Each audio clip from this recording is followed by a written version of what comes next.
Which brings us to the last question, and this from 1 Peter chapter 3, verses 19 through 20. I want to back up actually to verse 18 to get the whole context. The question is, by whom he went and preached to the spirits in prison.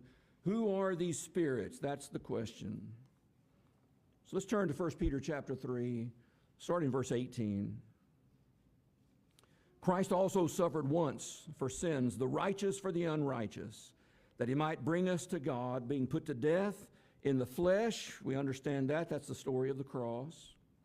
But made alive in the Spirit, so made his Spirit lived on, in which, verse 19, he went and proclaimed to the spirits in prison, because they formerly did not obey when God's patience waited in the days of Noah while the ark was being prepared, in which a few, that is 8 persons, were brought safely through the water.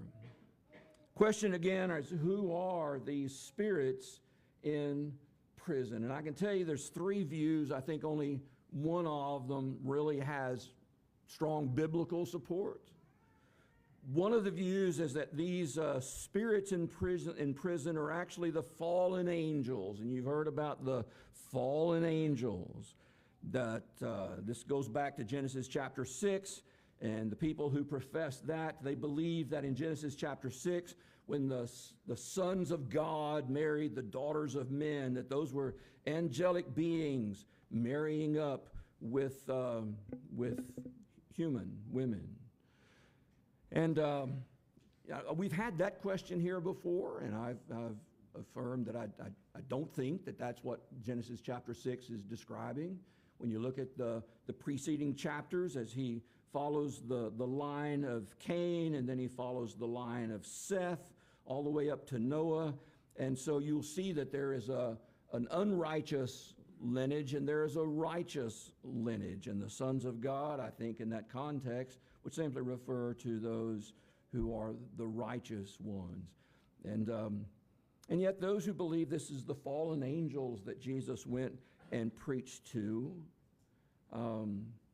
we know 2 Peter chapter 2, verses 4 and 5, it mentions those angels that sinned. And so if you want to call those fallen angels, that's fine. They're kept in chains in Tartarus. The only time that Greek word is used in all of the Bible. It is the only thing we can say definitively about it. It is the place where these angels that sinned are being kept in darkness, reserved for the day of judgment. We don't know when they sinned. Was it before Genesis 1 or sometimes after? Was it during Genesis 6 or sometimes that? We just don't know. We don't know because the Bible just is not that specific about that. We don't know the nature of their sin. And again, the people who believe that these are the fallen angels, they say, well, Genesis 6 tells you what they did. Well, again, there's not a lot of evidence that these are fallen angels. And if he did, in fact, go and preach in Tartarus, he's preaching to angels who have sinned, angels who are not going to be redeemed. Jesus didn't die for angels. Hebrews chapter 2, he died for people, the seed of Abraham. And so what is his message exactly? What's he preaching to these fallen angels in Tartarus? What's the message? I told you so. That doesn't sound like a powerful message to me. And so I tend to discount that as the interpretation. I don't think these are the fallen angels. A second possibility that has some traction, that Jesus actually descended for those 3 days that he was between his crucifixion and his resurrection, that he actually descended into hell. And of course, if you're reading from the King James, that word comes up a lot, but they believe that this is actually Gehenna, the hell of Gehenna, hellfire and damnation. And so we're not talking about fallen angels, we're talking about fallen people, that he descended into the realm of the dead and proclaimed something to these people who were imprisoned in Gehenna, hellfire and damnation. Now, once again, I guess the question is, so what did he preach? What did he preach to the people who are already dead and suffering in hell? I don't know. We couldn't preach the gospel to them because it's too late for them. This is not a good news message. So again, we don't really know what he preached to those people who were already dead. I will tell you that both of those views, the idea that he was preaching to these angels that had fallen or to people who were dead and were in hell fire, both of these views, and to me this is the clincher, that both of these views,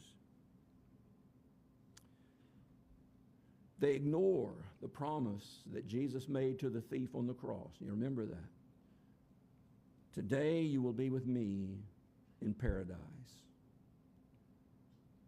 Where did Jesus go when he died? Well, he said where he was going. He was going to paradise.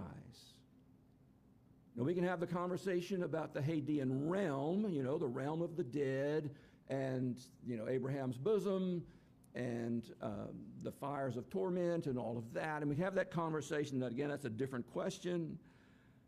But Jesus said he was going to paradise, and that the thief would be with him there. And so I tend to discount both of these interpretations because they don't fit what Jesus said to the thief when he was on the cross. And so let me suggest a third possibility for you. And I believe this is the meaning of the spirits here. The spirits in prison, these are human souls who disobeyed in the days of Noah and are now in the prison of Hades. Think about the rich man in Luke chapter 16. I'm in torment in these flames. And the reason I believe that these are the souls of human beings who disobeyed in the days of Noah is because that's what the passage says.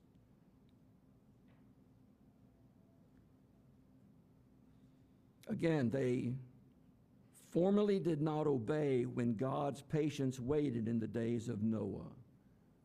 That tells us who these guys are. These were the disobedient ones in the days of Noah. And so how did Jesus preach to them?